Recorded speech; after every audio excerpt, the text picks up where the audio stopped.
20 დღე არჩევნებამდე პოლიტიკური პარტიები წინა საარჩევნო შეხვედრებს განაგრძობენ. შეხვედრებით დატვირთული დღე ჰქონდა ალიანსის წევრებს საკუთარი საარჩევნო პროგრამის პრიორიტეტები ნუცუბიძის პირველი მიკრორაიონის მოსახლეობას გააცნო. გიგი უგულავამ ქრისტიან დემოკრატებმა კი დღე დევნილ მოსახლეობასთან შეხვედრით დაიწყეს. საარჩევნო პრობლემატიკაზე ისაუბრეს საგანგებო ბრიფინგზე ეროვნული საბჭოს წევრებმა. მუნიციპალური საავადმყოფოების აშენებას გეგმავს მერობის კანდიდატი გიორგი ლაღიძე, რომელმაც ჯანდაცვის პროგრამის პრეზენტაცია გამართა. წინა საარჩევნო კამპანიას განაგრძობს პარტია თოფაძე მრეწველებიც. თოფაძე მრეწველებმა დღევანდელი დღე მაჟორიტარი დეპუტატობის კანდიდატების წარდგენით დაიწყეს. პარტიის წევრებთან ერთად გოგი თოფაძე დღეს ჩუღურეთისა და ვარკეთილის მოსახლეობას შეხვდა და კიდევ ერთხელ ესაუბრა საკუთარი პროგრამის პრიორიტეტებზე, რაც დასაქმებას და ახალი საწარმოების გახსნას გულისხმობს. ისანი სამგორის რაიონში მოძრაობა თოფაძე მრეწველებმა ზურაბ მუშკუდიანის ჩუღურეთში კი თამარ ჭკუასელის კანდიდატურები წარადგინეს. დღის ბოლოს გოგი თოფაძე ელიავას ბაზრობაზე მოვაჭრეებს შეხვდა და მერად არჩევის შემთხვევაში სხვადასხვა საწარმოში დასაქმებას დაპირდა. ნახევარი არის ჩამოსული სოფლებიდან. სოფელში დაგვასაქმეთ, მაგას ხოვლებენ. სოფელში მოგვეცით სამუშაო პირობები. რასაც ჩვენ ვლაპარაკობთ 15 წელი. თუ სოფელი არ დავასაქმეთ, თბილისის პრობლემები არ გადაწყდება. აი ეს ხალხი, ვინც ჩამოსულია, თიანერთია, კახეთია, იქ უნდა შეუქმნათ პირობა, რომ იქ იმუშაოს, თბილისამდე რა 1 საათი აქვს, მოიტანოს, მოიყვანოს, იქ გადაამუშაოს, თუ გინდა ჩამოვიდეს თბილისში დედაქალაქში, სხვა არის. ხوار შეიძლება ნახევარი საქართველოს თბილისში იყოს. სოფლები გავაცარიელოთ. ეს პირდაპირ მიბმულია თბილისის პრობლემებზე. სოფლა დასაქმება. ქალთა უფლებების დაცვა. მე ვთვლი, რომ დღეს არ არის ქალების უფლებები დაცული საქართველოში. დასაქმება პირველ რიგში. დასაქმება. ისევ ბავშვთა უფლებების დაცვა, ფსიქორეაბილიტაციის ცენტრის შექმნა ნარკომანთათვის. წინა საარჩევნო შეხვედრები დატვირთული დღე აქვთ ალიანსის საქართველოსათვის მერობისა და საკრებულოს წევრობის მაჟორიტარ კანდიდატებს. ირაკლი ალასანია დღეს კინოსახლში ფილმ ნათელი ბნელში ჩვენებას დაესწრო. დეკანოს გიორგი ყიფშიძის დოკუმენტურ ფილმში ალასანიას თქმით, ყველა იმ პრობლემაზეა საუბარი, რაც ახალგაზრდობას აწუხებს.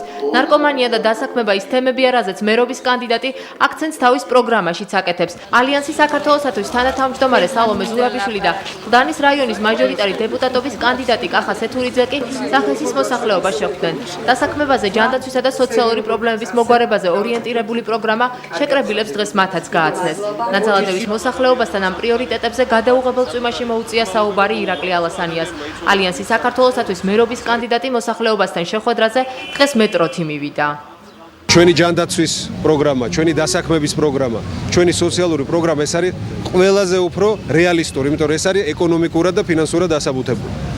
დანარჩენი თავარი, რასაც გააკეთებს თბილისის არჩეული მერი, რაც უნდა გააკეთოს, ეს ამ ხალხის ღირსება უნდა დაიცვას. ეს ყველაფერი არის თამდევი. ძირითადად და მნიშვნელოვანი ის არის, რომ ადამიანებმა ღირსება შელახულად არ იგრძნონ თავი. ზრუნველი უნდა იყოს ქალაქის ხელმძღვანელობა საკუთარი მოსახლეობის და მათი პრობლემების. რაც დღეს აკლია, ყველაზე უფრო აკლია დეფიციტი, რაც არის დღეს საზოგადოებაში, ეს არისო ხელისუფლებამ პასუხისმგებლობა აიღო მთლიანად და განერიდა ხალხის პრობლემების გადაწყვეტისგან. ჩვენ გვინდა რეალური პრობლემების მიმართ რეალური პასუხები, პროგრამით, მუშაობით, არა რაღაცა მარტივი დაპირებებით. ჩვენ გვინდა ჩვენ მოქალაქეებთან ერთად ავაშენოთ რეალურად ეს ქვეყანა და არა დავაქციოთ როგორც ხდება 6 წელია. საკუთარი საარჩევნო პროგრამის პრიორიტეტები ნუცუბიძის პირველი მიკრორაიონის მოსახლეობას გააცნო გიგი უგულავამ. მერობის კანდიდატის მთავარ სოციალურ პროგრამად დასაქმება რჩება. გიგი უგულავამ განვლილი 5 წელი ამ შეხვედრაზეც გაიხსენა და თქვა, რომ დედაქალაქის განვითარებული ინფრასტრუქტურა დასაქმების წინაპირობაა, რაც მომდევნო 4 წლის განმავლობაში მისი მთავარი პრიორიტეტი იქნება. მერობის კანდიდატის განცხადებით მეტი დასაქმებული ადამიანი ქვეყანაში სრულყოფილი საზოგადოების ჩამოყალიბების გარანტია ხდება. ამით იზრდება შემოსავალი, ხელფასი, პენსია და უფრო მეტი სოციალური პროგრამის განხორციელება არის შესაძლებელი.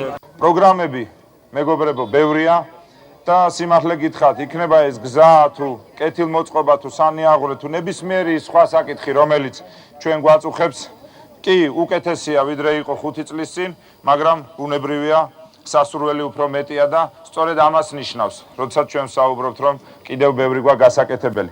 მაგრამ თუ ჩვენ რეალურად გვინდა ყველა პრობლემა ისეთი სისტრაფით მოვაგვაროთ, რომელსაც თქვენ მოინდომებთ. ამისთვის თბილისელებს მეტი დასაქმება გვჭირდება, იმიტომ რომ საბოლოო ჯამში ყველაზე მთავარი პრობლემა არ არის არც ლიფტი, არც სახურავი, არც გზა, არც სტადიონი. მადლობა ღმერთს, ბევრი გავაკეთეთ. თობლივი ძალისხმევით და კიდევ ბევრის გაკეთებას შევძლებთ.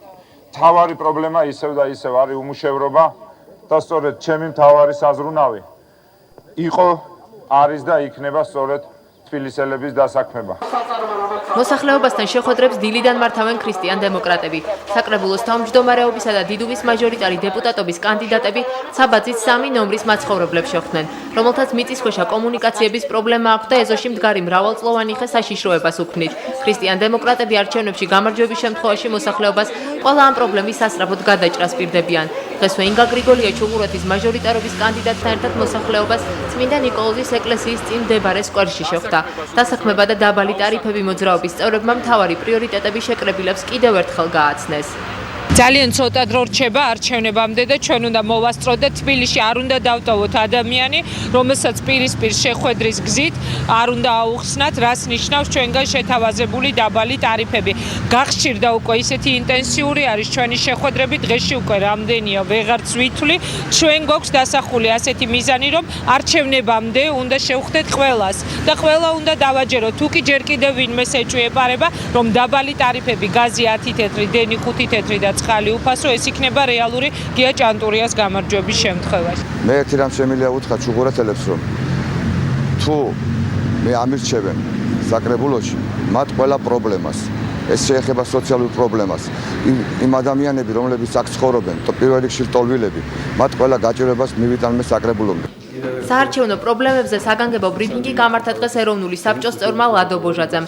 ახალქალაქის რაიონში ეროვნული საბჭოს პარტიული სიის წევრობაზე უარის 3-მა, ხოლო მაჟორიტარ დეპუტატობის კანდიდატობაზე 4-მა ადამიანმა განაცხადა. ეროვნული საბჭოს ლიდერების თქმით, მათ წევრებს ნაციონალური მოძრაობა აშანტაჟებს და ფიზიკურ შეურაცხყოფას აყენებს. დღესვე ნაციონალური მოძრაობის დიდუბის მაჟორიტარ დეპუტატობის კანდიდატს უპირისპირდება კახა კუკავა. ეროვნული საბჭოს ვაკის მაჟორიტარი დეპუტატობის კანდიდატი აცხადებს, რომ გიორგი ჩაჩანიძემ დიდუბის საოლქო კომისიის წევრები რესტორანში დაპატიჟა და ამით კანონი დაარღვია.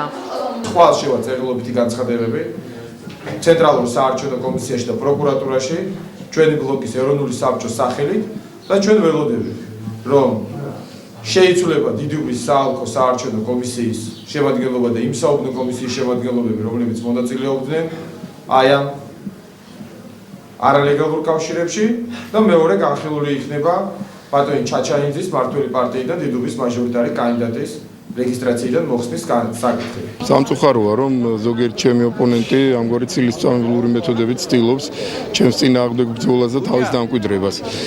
მე არ ვაპირებ თავის მართლებასაც ვთქვათ, მე ვაპირებ, რომ ჩემს გუნდთან ერთად, ნაციონალურ მოძრაობასთან, გიგი უგულავასთან ერთად ვებრძოლო იმ პრობლემებს, რომელი პრობლემებიც თბილისელების წინაშე დგას, მათ შორის ჩემი ამორჩევლის წინაშე და ვერავითარი ამგვარი დარტყმა მე ამ გზიდან ვერ გადამახვევინებს. ჯანდაცვის პროგრამის პრეზენტაცია გამართა დღეს მომავალი საქართველოს მერობის კანდიდატმა გიორგი ლაღიძემ მერადარჩევის შემთხვევაში ბიუჯეტიდან 120 მილიონის გამოყოფას და მუნიციპალური საავადმყოფოს აშენებას გეგმავს. ის ყველა მოქალაქეს უფასო გადაუდებელ სტაციონარულ მომსახურებას, 60 წელს გადაცილებულებს კი უფასო დაზღვევას პირდება. ჩემი მერადარჩევის შემთხვევაში საზოგადოებას ვთავაზობ გადაუდებელ სტაციონარულ დახმარების დაფინანსებას მთლიანად სახელმწიფოს მხრიდან, 60 წელს გადაცილებული ადამიანების მოხდება სახელმწიფოს მხრიდან უფასოდ, შეიქმნება დედაქალაქში მუნიციპალური აფთიაქები, მუნიციპალური საავადმყოფოები, რომელიც ადამიანებს გაუწევენ დახმარებას და ეს დახმარება, სამედიცინო დახმარებას გულისხმობ, მთლიანად იქნება სახელმწიფოს ხარჯზე. არჩევნებამდე 20 დღე რჩება მერობისა და საკრებულოს წევრობის კანდიდატები წინასაარჩევნო კამპანიას ყოველდღიურ რეჟიმში განაგრძობენ.